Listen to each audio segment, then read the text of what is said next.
Morning guys, this is my financial breakdown report for my spending in June. I know there's still about 9-10 days left of June, but I've accounted for all the big costs in the next coming days, and I don't think I'm going to be doing very much in the next 10 days anyway till I get paid, so consider this a complete breakdown of June. So the way I did it was I went onto the mobile Lloyds banking app, and it's got a really helpful feature. It's called Spending Insights, and it almost got it right. It mismatched a couple of costs, but I went through it all manually and manually made my own categories, for example like driving or entertainment, and I added all the costs up and then calculated a percentage of what that specific category was, a percentage of the overall cost, if that makes sense. And it's been pretty helpful. I think I've identified where the main problem is, where I'm spending most of my money.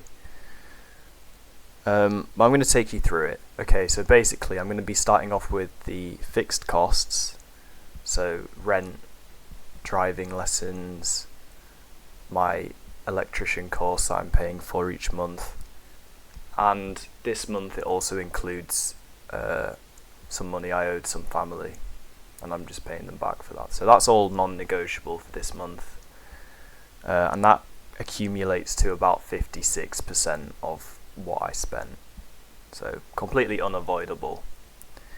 Saying that, next month I have it is late next month, but I have my driving test, and considering I spent 17% of what I spent this month on driving, I'm hoping I can pack that in for the lessons anyway. To be fair though, that's not accounting for all the insurance and stuff that I'm going to have to pay for, so maybe, I imagine that's still going to be an expense in the future, but that's just the way it is. But hopefully that is going to open up some more doors for me anyway, so it'll be well worth it. But 17% went on driving costs, so lessons, and then I had to rebook a practical test, which isn't cheap. 6% went on these family payouts that I needed to pay back, which isn't that much, and also next month won't be there. And then 32% went on rent and my course, which is going to be there every month. So about a third is a non-negotiable. That's great because the other 2/3 I can change. Anyway, here comes the avoidable. So now we've talked about the things that I could not avoid and that are mandatory each month. The avoidable finances total up to about 44% rounded up. I'm rounding all these percentages, by the way, just for your information. But the way I broke it down was into entertainment, so basically going out and doing fun stuff such as like the cinema and an escape room in this case. So 6% went on that, 2 cinema trips and 1 escape room. And don't get me wrong, there's nothing wrong with having fun. And I don't regret it either, but if I'm trying to save, I'll maybe have to knock that on the head, unless there's something class out at the cinema. But 2 cinema trips and an escape room, 6%. Subscriptions, so I only pay for 2, Spotify and Netflix. That accounts for like 1.5%, and I'm quite happy to pay that each month. I want to listen to some tunes when I'm walking to work and doing my running, and then it's always good to have that option if you want to Netflix at night, or Netflix and chill.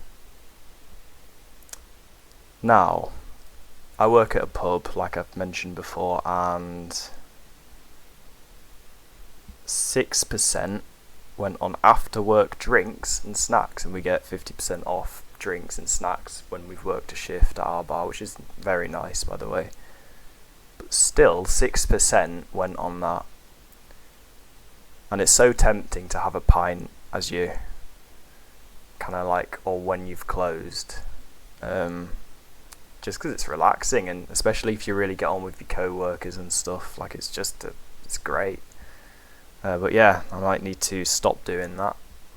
Well, I will stop doing that and just get a nice water or something free, like a cordial or something. I spent 4% on food, which is fine. I've not really got anything else to say about that. I mean, you need to eat. Full stop, really. We talked about drinks at my pub, basically, after we've closed. But we haven't talked about drinks while I'm out in town, for example.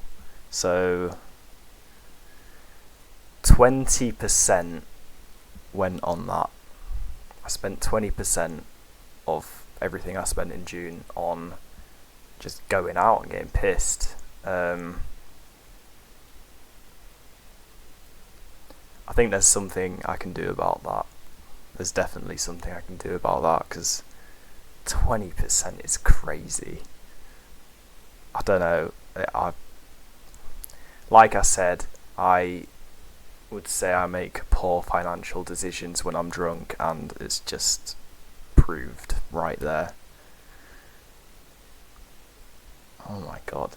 Yeah, 26%, including my after work drinks and everything I'm doing when I'm going out.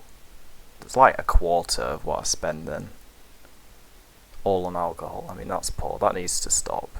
That's why I've said I'm going to stop drinking for a bit until I sort things out, because that's just absurd.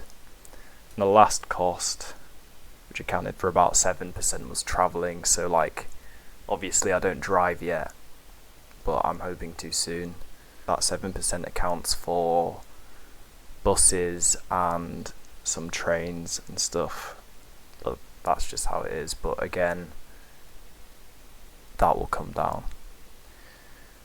So I wrote like a little conclusion. Of the 56% that was unavoidable for this month, I'm hoping to subtract 23%, so it comes down to 33%, as I talked about, so a third.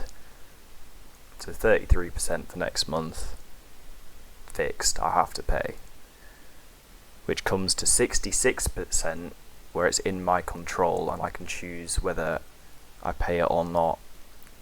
Obviously it's going to be impossible to do all 66% unless I turn into like a Tibetan monk and just don't leave my room, which I think would come with a cost of bad mental health and sadness. So, you know, I'm not gonna go extreme. So entertainment, cinema and stuff, 6 plus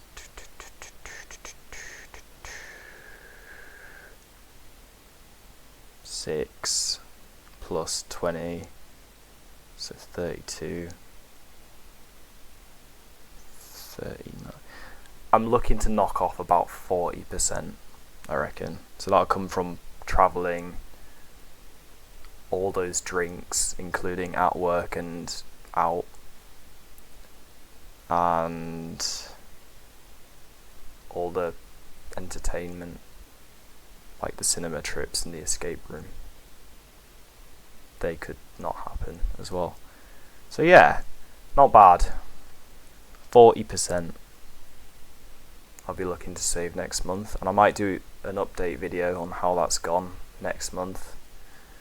But yeah, I'm pretty happy with that. This is the first sort of time I've done like a detailed breakdown of my finances, because I usually just think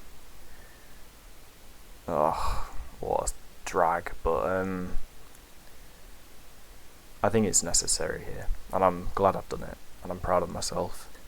Also, I've ordered a proper microphone, so I don't have to sound like I'm talking through a pillow every time I've made a video, and yeah, it should greatly improve the audio quality, I'm hoping.